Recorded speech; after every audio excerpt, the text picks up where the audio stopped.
us in person as well as on the live stream this morning. Punchbowl News is a 4-year-old media startup focused on power, people, and politics in Washington, D.C. And I'm thrilled to be here in Charlotte this morning. It's a little colder than I expected, but we will survive to host a conversation with Senator Thom Tillis, the Republican from North Carolina, focused on investing in communities as part of our partnership with the American Investment Council. After my conversation with the senator, I'm going to be joined on stage for a fireside chat with Drew Maloney of AIC and Robert Middle Jr., a neuroradiologist at Charlotte Radiology. As always, we encourage you to share about this conversation on social media. You can find Punchbowl News at Punchbowl News on all social media channels. And with that, I'm going to welcome Senator Tillis to the stage. Sir. Thank you, thank you. Welcome. I'll have you here in the middle. All right, Senator, thank you so much for joining us. Thank you. It's fun to be in your home state. We are going to kick this off with a few news of the day questions before we get into the conversation about private equity in North Carolina. First of all, talk to us about the recovery effort following the hurricane. How are things going so far here? Not well. I think a lot of people, unless you've been out there, I've been out there for 7 of the last 2 days or 2 weeks.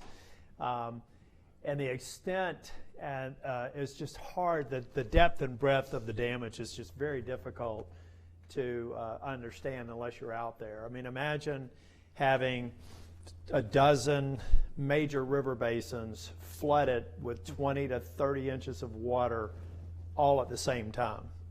And so where with Fred we had Clyde, that was one devastating event in Haywood County, we have a dozen of those across the state. I talked to the Postmaster General on Sunday. We have 15,000 addresses that can't be delivered to today. We have in Yancey County 2 communities, one community of 500 people that are just now getting a temporary road built to get ingress and egress, 500 homes.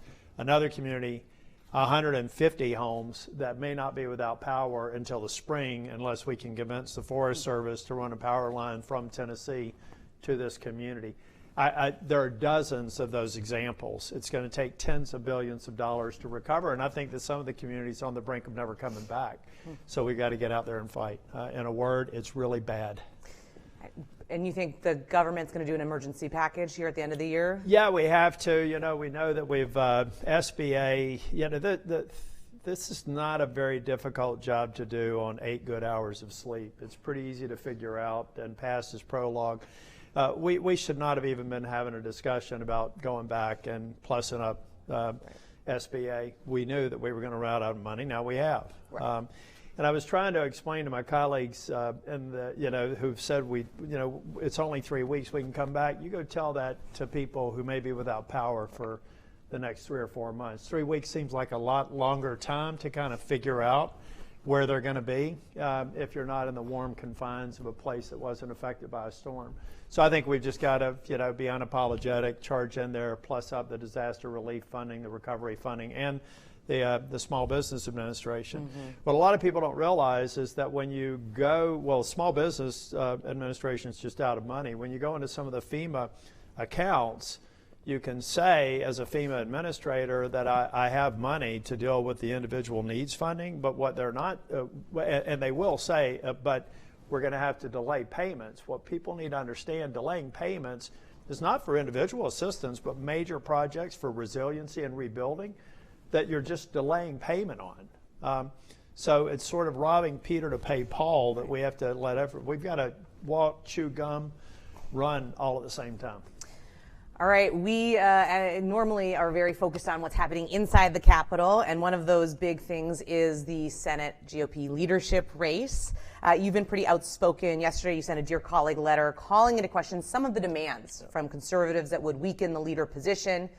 I think kind of a 2-part question here. Are you confident that enough Republicans will resist the urge to decentralize leadership power? And secondly, you ready to make some news about who you're going to support? I'm going to support a guy named John. And I've told Rick Scott, who's a friend of mine, that it comes down to those two. And at some point, I'll make a decision about which one it is and try to help them get elected. But I'm really watching them right now. And a part of it is anybody who takes the bait that says we should weaken the leadership role has just made a disqualifying statement for me. You don't weaken the leadership role that's already a weak leader as compared to the Democrat leader. It defies any knowledge. It'd be like you business people saying, you know what? That CEO, we don't want them to make the calls in the heat of the moment. We want a committee on committees to recommend that and then determine whether or not that should even be discussed. It defies any logic in the business world. And why on earth, when you know and you can measure the power of Chuck Schumer, who I consider to be a friend, a political adversary, but a friend, he's got more power than you can possibly imagine. And people wonder, Republicans wonder, why is it that the Democrats act so, put together and all one team? It's because if they don't, they will get their asses handed to them by the leadership for stepping out on things that don't matter. I mean, we need to realize we all have our individual priorities, things that I would like to get done. I would never sacrifice the productivity of my conference for any one of those things that are personally important to me. The only way you prevent that sort of risk coming in and reducing your organizational productivity is to have a strong leader. You should have a safety valve. Look, if somebody goes rogue, have a safety valve and figure out how to keep them in check. But we've got to match up better. I, as a Republican, want to match up better as Democrats, want to get more out of our organization, and you don't do that by weakening the top role. All right, we're going to get to the topic of the day in 1 second, but it would be remiss if I did not talk about the election. We were talking backstage about just the number of ads that are kind of pelting all of these stations when you're watching television. It's been a while since North Carolina's been a swing state. It's our own little stimulus package. There you go. In the presidential election, there's been controversy with the Republican governor race. Talk to us where you see things standing, in November, a few weeks from now, in North Carolina. I think that Trump will likely win North Carolina at or a slightly smaller margin that he did in 2020. I was up in 2020. I had a net margin of 96,000 votes. President Trump had a net margin of 75,000, larger gross. I think that he's probably tracking somewhere in that range right now, but 3 weeks is an eternity. He has to keep focused on the prize, and I also think that there are a couple of blue wall states that are ripe for the picking if we execute properly. So I think Trump wins North Carolina. I still think it's rightfully considered a toss-up nationally. Mm-hmm. But in the state, we've got a lot of down ballot races that I'm watching very quickly. I invested a lot of sweat equity into getting a majority back in 2010, so I watched the legislative races pretty quickly. We've got a few where Republicans are substantially challenged in suburban districts. We'll maintain majorities in the state house and Senate. The question will be the margins. Mm-hmm. And then we've got the whole council of state races. Right. Okay.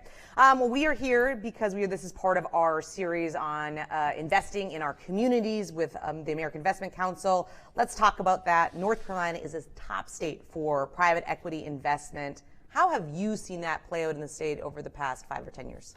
Well, I think if you take a look at the sector, when we came into the majority in 2011, we really got people focused on strategic sectors. What I had observed from the outside is we were kind of all things to all people, take all comers, any businesses that came in, but we really didn't have a differentiated message on why North Carolina. So we started doubling down on biotech, obviously financial services, energy sector, and we've made great gains. And if you take a look, particularly in the biotech space and financial services space, private equity has been a very important part of the ecosystem to drive innovation and to really drive the historic growth that we've had in North Carolina over the last decade. And I think a lot more to come. Long as we keep our regulatory and our tax regimen focused, there's no reason why we won't blow past even more competitors than we have over the last decade. I want to talk about taxes in a little bit, but the numbers are pretty significant. $28 billion in PE investment in 2022, nearly 600 private equity-backed companies in North Carolina, and there are more than 40,000 private equity-backed jobs for small businesses in particular. What kind of impact does that have on the state economy? No, it has a huge impact. I mean, I was talking to Ryan. I think Ryan's here. Ryan's in the back of the room. My staff that covers financial services portfolio. They fill in a lot of the gaps. Now, quite honestly, some of the gaps that they're filling in is because we're doing such a horrible job of regulating some financial services options. So private equity is rightfully moving in that, but for reasonable policy, they may have competition. I don't care as long as you're filling the need. But I was just talking to Ryan this morning about how do we create a private equity play in rebuilding in storms. What could we do? Right now, if I'm looking at the damage in Western North Carolina, I see, but for substantial public sector investment, some of these communities are going to be at risk of recovering. I think we should get more creative about how we get leverage out of the private sector to go after at least the communities that need help, but there's a clear upside to their recovery. To the extent that we engage more private sector there, that frees up more public sector resources for for public investment. These communities are not going to bounce back. I think it's a better way to get leverage out of organizations that go into high-risk situations. They make the right bets, they execute properly, they manage properly, and they return value for themselves and for the communities. We need to do more of that, but we're already doing it. I think, if we focus now, electronic vehicle supply chains kind of move through North Carolina as well. We've got a lithium mining operation we hope to get up and running when global prices bounce back over about 45 minutes from here. So I think constantly looking at how we're driving, just doubling down on making this state attractive for private equity and other investment in financial services, biotech, power generation, electrification. We're well poised for it. Geographically, we're well poised for it from a policy standpoint coming out of Raleigh. Yeah, it was interesting. You kind of took my next question here, which is there a role for that private capital to be playing when you think about some of the recovery of these efforts? Are there certain industries, or is it getting kind of local politicians, the governor on board with that kind of a play? Because it seems like that's really kind of the public-private sector maybe kind of working together there. Yeah, I've got a call with my all hands call this morning with my staff to this being one of the subject matter. How can we get more people to realize we will move more quickly and be more efficient if we have an investment of the private sector in rebuilding? And I'm not talking about the mom and pop shop that just needs an SBA loan to get restarted. I'm thinking a lot more broadly. How do we incent the private sector to deal with a major resiliency problem that we have in communications, for example? We should not just be digging trenches and trying to lay more fiber optic. We need to do that.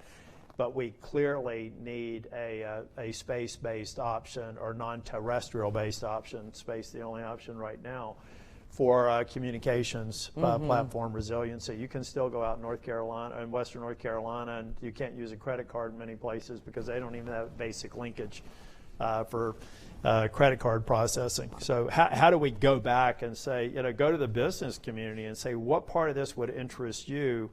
If you had, we're not going to write you a check and hope something good happens, but if we're able to match and do something different to encourage the private sector to come in and say, I can solve that problem for this price. Right.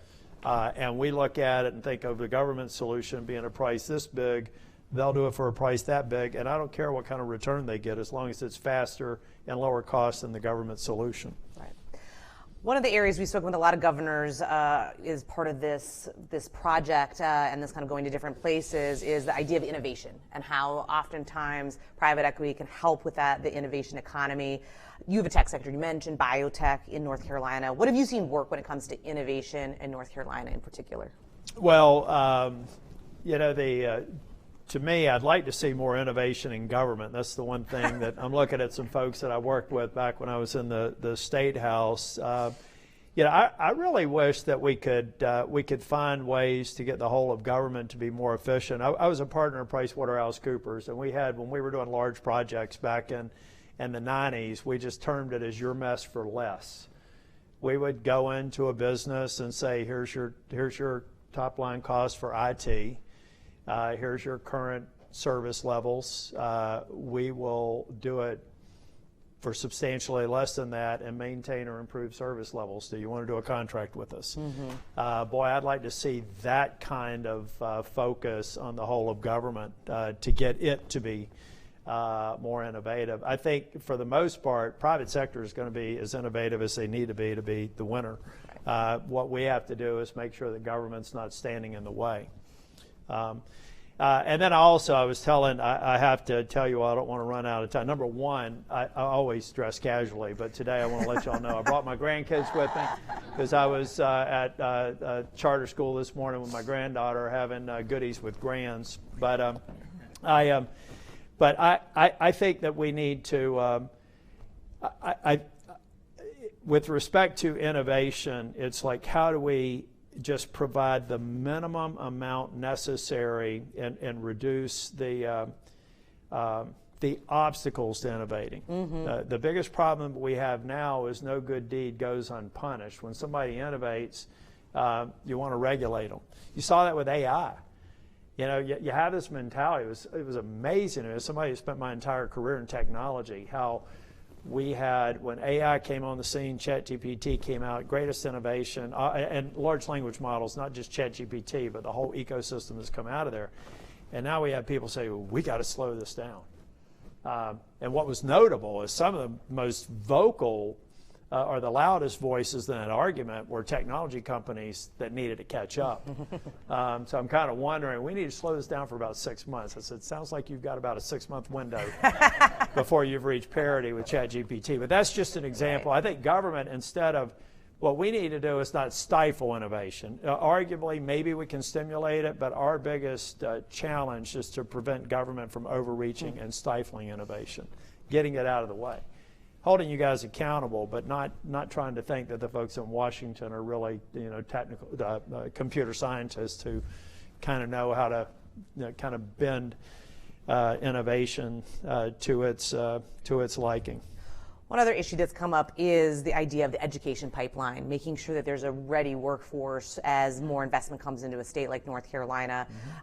Talk about what you've seen work here. Are there issues where you think that there could be more non-traditional education or other things that could help with just overall workforce? Yeah, well, that's the granddaughter I went to school with this morning. She's my almost 7 years old in about a week.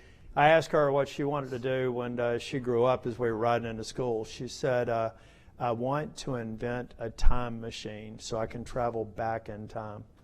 And then when I said, why are you talking about that? She said, well, this is the quarter we're doing STEM work.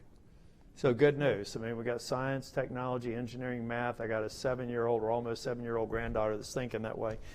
The problem is, we have an over-optimistic view of how we solve the STEAM pipeline with our indigenous population. You don't get there by only, if we overachieve, in our wildest dreams, more STEM and STEAM kids coming out of public, private schools in the U.S., we're still going to be short. So we have to talk about how we're really plussing that up and holding school systems accountable for not graduating enough children, let alone in subject matters like STEAM that are very important to us. But we've also got to go out and recognize we've got to immigrate more people here legally to fill the gap. I mean, if we don't do that, we're going to repeat the same mistake that every other Western nation has made. I don't know why everybody doesn't understand that past is prologue. If you do exactly what China did, if you do exactly what Western Europe did, if you do exactly what Japan did, you're going to get exactly the same result. So why don't we do something different, plus up and get the education, our education, public, private, charter, geared towards really rewarding people that are pursuing these careers, but recognize there's still going to be a shortfall, and it can only be addressed through smart, merit-based immigration, legal immigration. Let's shift the conversation to taxes. You had a big role in reforming the tax code in this state. That was so much fun. Walk us through what worked and maybe what are some lessons that could be learned at the federal level. I am proud to say that even, we are now 13 or 12 years past the passage of a lot of our major tax reform. We didn't go back and change anything. We added to it. But we're the only state in this century. It's a little cheap since we're only 24 years into it, but we're the only state in this millennium that has actually passed comprehensive tax reform and didn't have to go back and fix anything. All we did was then build on that success to have subsequent tax relief measures implemented by past legislatures.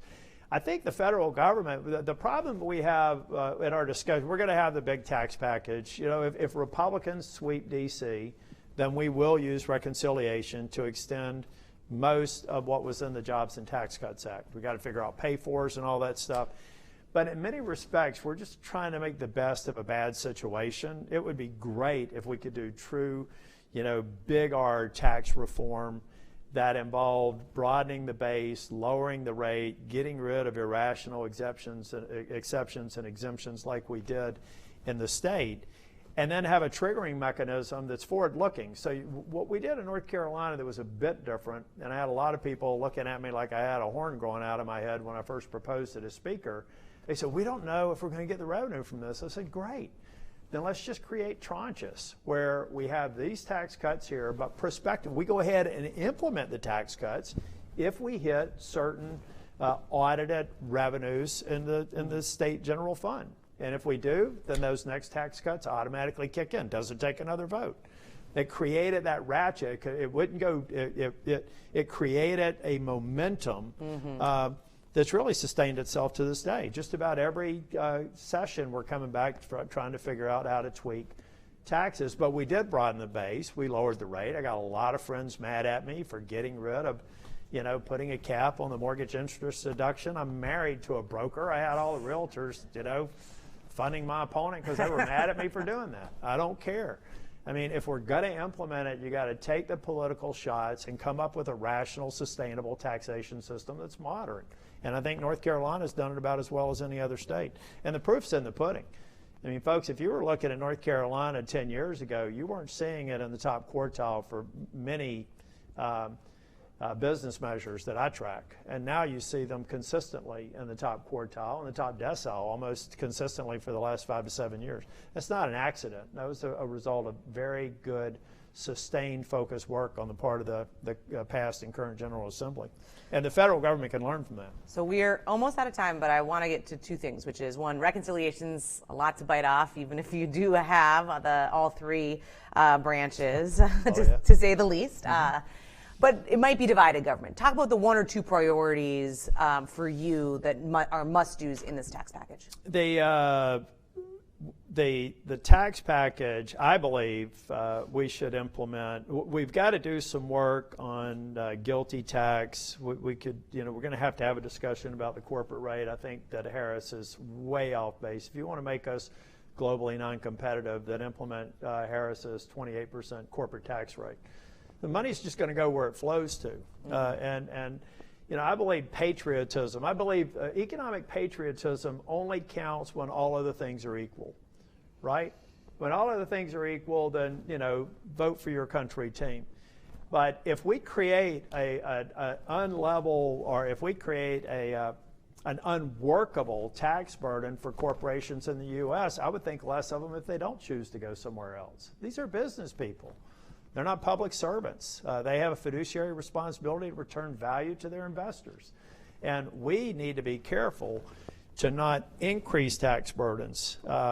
We need to try and extend. I mean, it's going to be tough to pay for a lot of what we put in place in 2017. So we're going to have to make some tough choices. We see about a $300 or $400 billion nut on what we'd like to do for the GILTI tax correction. Is that right, Ryan? And we've got a lot of headwinds there. So it's probably going to be something short of that. And are we going to be able to get support? If we're in divided government, it's going to take a 60-vote threshold. Right. I, for one, think that there are some tax provisions that we should go ahead and try to do. Let's say we run the table. I still think that we should try and build a case for some of the tax provisions to go to the 60-vote threshold. Why not? So that they could have some permanency and we can set them aside and then only use reconciliation for the things where we disagree. I think that you could, if we run the table, we can use the threat a reconciliation to say we can go here or we can go there. Do you want to come to the table and work with us? And we should be thinking that way so that we don't necessarily have to do everything with reconciliation. And when we do reconciliation, we've got to, as I said, we've got to find pay-fors. And undoubtedly, a lot of those pay-fors are going to come from repeal of various provisions in the American Rescue Plan and the Inflation Reduction Act. I mean, there's a lot of spending there that doesn't have a nexus with tax relief, and it sounds like those would be some of the buckets we have to go into. Now, having said that, it's not going to be just one of these really neat, you know, when the flight attendant says in the event of a crash, you know, do this. If we run the table and we're doing reconciliation, it's going to be a goat rodeo to get all Republicans on board with what will be razor-thin majorities. Right. And we saw that. We had the terrible twos back in 2017. Any two senators that wanted some new provision, we had to actually accommodate them because we needed their votes. We'll go through all that drama. But at the end of the day, I think if we run the table, we will succeed in getting a good portion of the most important parts of Jobs and Tax Cuts Act passed. And, you know, in full disclosure, I worked to defeat a bill that Wyden and Jason Smith, right, who's become a friend of mine, were working on. And a part of the reason why I opposed moving forward this year is I thought it was taking some negotiation leverage off the table. This is the child tax credit package. Yeah. A lot of CEOs called me up, Tom, we really hope you'll support that tax provision that I know you got to work on child tax credit, but we really want those tax provisions. I told them all the same thing. I said, you'd be guilty of malpractice if you didn't call and make this call, and I'd be guilty of malpractice if I actually passed the bill right now. Because it needs to be wrapped into the bigger tax package next year. We need to work on child tax credit. It's got to be one that makes sense. And next year, we should be able to go in and have some leverage to do that. All right. Very interesting stuff. Senator, we're going to leave it there. Thank you so much this morning. Thank you. We appreciate it. Yep. Take care. All right. Take care. Thanks so much. All right. Now I'd like to welcome Drew Maloney, CEO of the American Investment Council, and Robert Middle Jr., a neuroradiologist at Radiology Charlotte, to the stage for a fireside chat. All right, gentlemen, thank you so much. That's a tough act to follow, but we will do it. Yes, absolutely. All right. I want to kick off the conversation here with you, Dr. Middle. Tell us a little bit about your story in healthcare and your firm, Charlotte Radiology. Good. Well, I'm glad to be here. Thank you for having us. I'm a neuroradiologist. I work with Charlotte Radiology. First, I thought, just because a lot of people may not understand where radiology fits in healthcare delivery, talk a little bit about what we do and what services we provide. Yeah. The radiologist is sort of the ultimate consultant to other physicians. There are two types of radiologists. Most of us do imaging where we're reading x-rays or CAT scans or MRIs. And then there is a subset of radiologists who do procedures, sort of minimally invasive surgery almost, of trying to either diagnose or fix things deep inside the body using x-rays or ultrasound or something like that to guide what they're doing. When you've probably all had an x-ray or a CAT scan or an MRI, you are often meeting the highly skilled radiology technologist who is getting those images. What you may not be aware is after you leave, those images then are given to a radiologist who is a physician who is trained to interpret those images. And so that's what radiologists do. That's what I do most of every day. And so we're behind the scenes. We're not necessarily patient-facing, though there are some exceptions, which we'll go into in a little bit. But we are then consulting with the referring physician, with your primary care doctor or your surgeon, whoever who might have sent you for that imaging study, to help them understand. We are making the diagnoses in a lot of cases that go through the medical system every day. So that's what we do. I am been with Charlotte Radiology for 30 years. Joined back right when I came out of training. And like I said, I'm a neuroradiologist, which means I do mostly brain and spine imaging studies, doing that interpretation. We've been in Charlotte for over 55 years. Currently, we have 17 breast centers. We have a mobile mammography van, which you may have seen, big pink bus goes around and does screening mammograms for patients. And we also have a number of, I think the number's up to 7, imaging centers that we joint venture with our hospital partner, Atrium, here in the Charlotte area.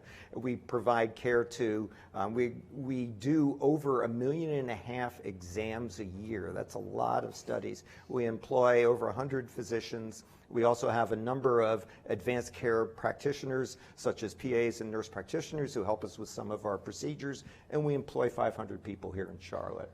That is a big footprint and a lot of scans. U.S. Radiology is backed by private equity. Talk about what that has meant for patient care and also just your ability to expand. You've kind of been there for quite a while. Yeah, so we, in 2018, we partnered with a private equity investment firm, Welsh Carson, and formed U.S. Radiology. And U.S. Radiology now has grown from just Charlotte Radiology to and our roughly, let's say, 30 imaging centers of different types that we have, to a national footprint. We're in 13 states. We have 175 imaging centers. We have 5,000 employees. We have over 350 physicians. So we've really sort of had a great growth curve.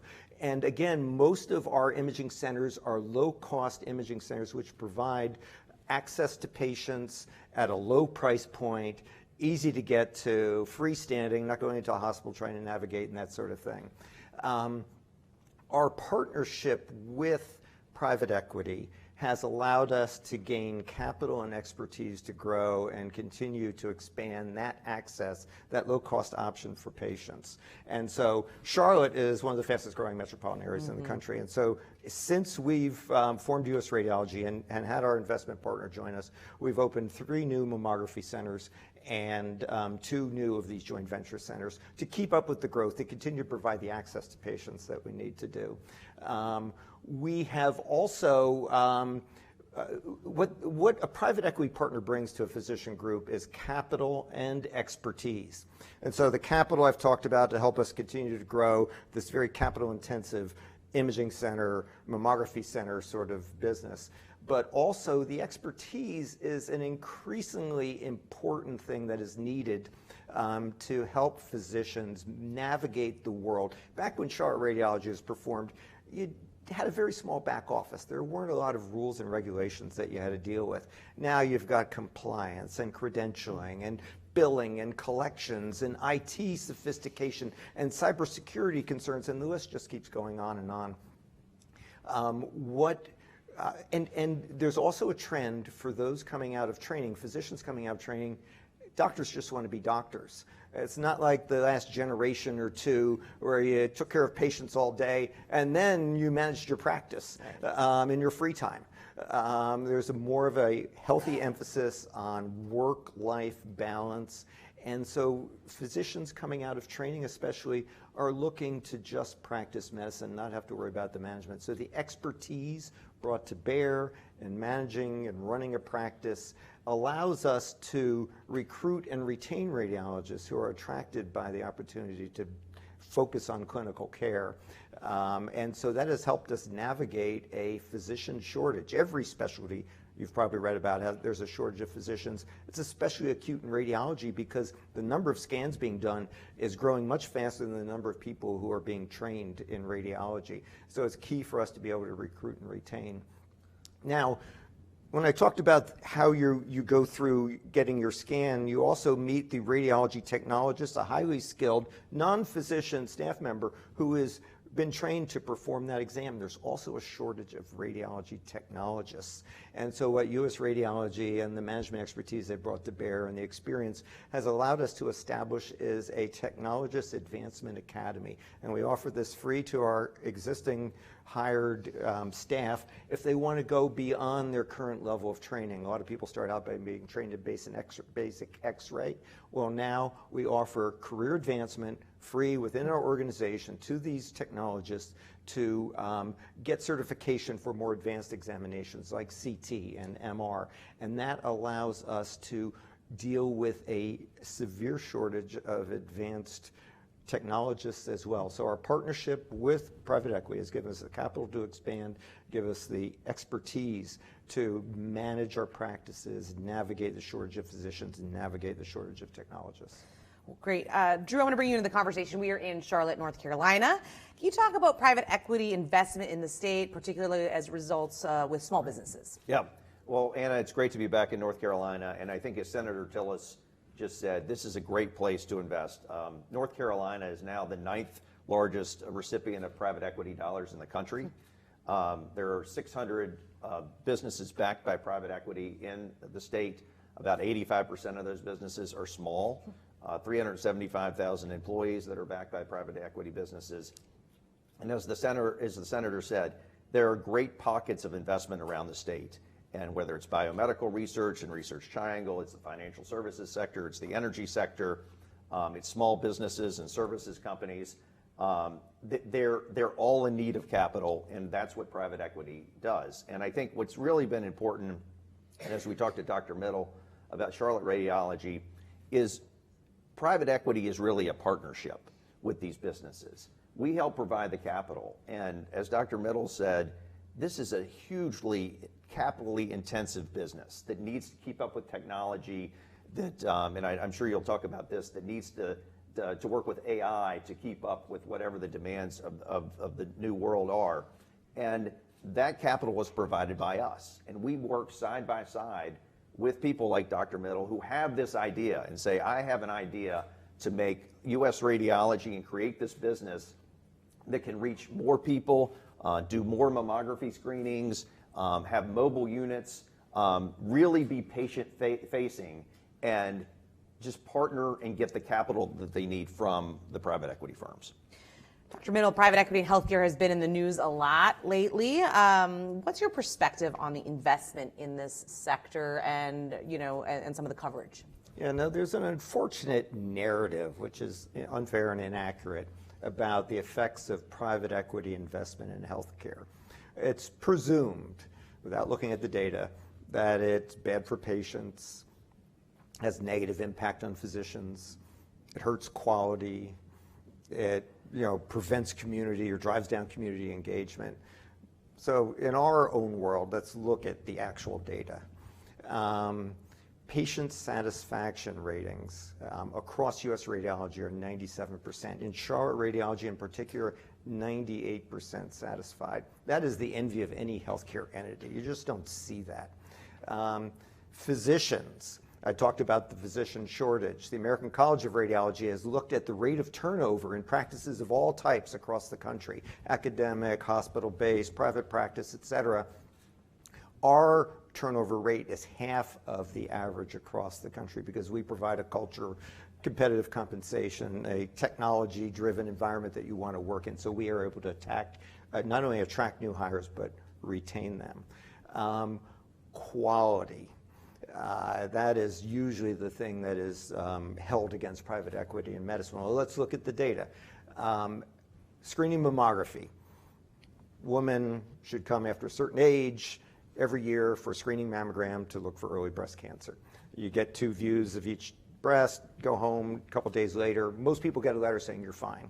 But sometimes we see something we're not sure, we need you to come back and do a little more evaluation. And the end result is, how many cancers do you find per 1,000 patients? And how many do you have to call back and evaluate to get that number of cancers? There are benchmarks out there. There are widely accepted performance goals or targets or benchmarks that you should be able to achieve. In U.S. radiology, we do 500,000 screening mammograms a year. And compared to benchmark, we perform better in the number of cancers we find per 1,000 than the average practice. And we perform better in having fewer false positive callbacks, calling back people and putting them through the cost and the anxiety and maybe the discomfort of procedures and evaluation. So the data shows that we are superior performers in detecting cancers. The vast majority are early small ones, which are lower cost to treat, better outcomes. without calling back an excessive number of patients to find that high number of cancers. And then community engagement. There's this narrative that that's not the interest in private equity. Charlotte Radiology, for a number of years, has partnered with Levine Cancer Institute and provided free screening mammograms to uninsured or underinsured patients in the Charlotte community.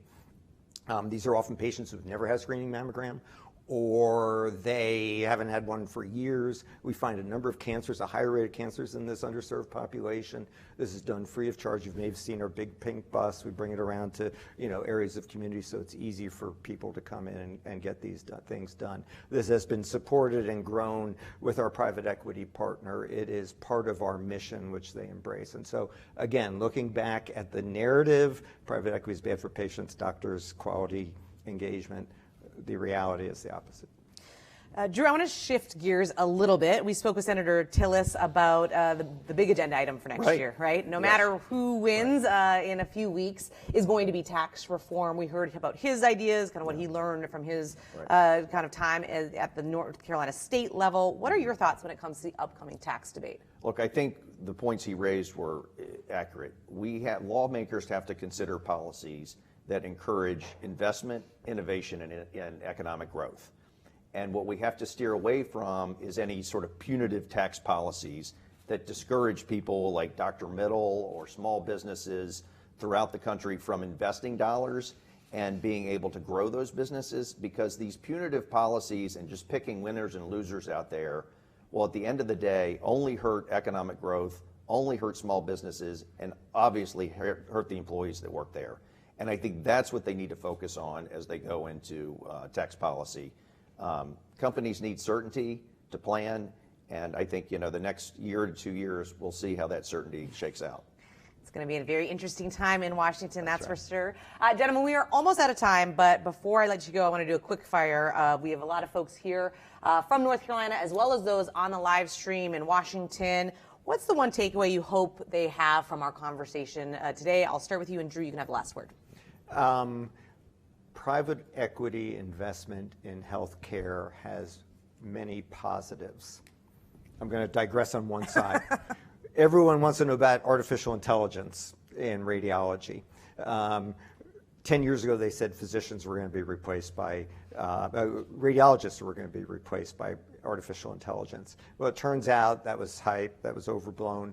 But what is the reality now is that radiologists who use AI will replace radiologists who do not use AI. Our equity partner has allowed us to implement artificial intelligence across our footprint, which will drive better patient outcomes. The reality is private equity investment in healthcare is better for patients, it's good for doctors, it's better for quality, and maintains community engagement.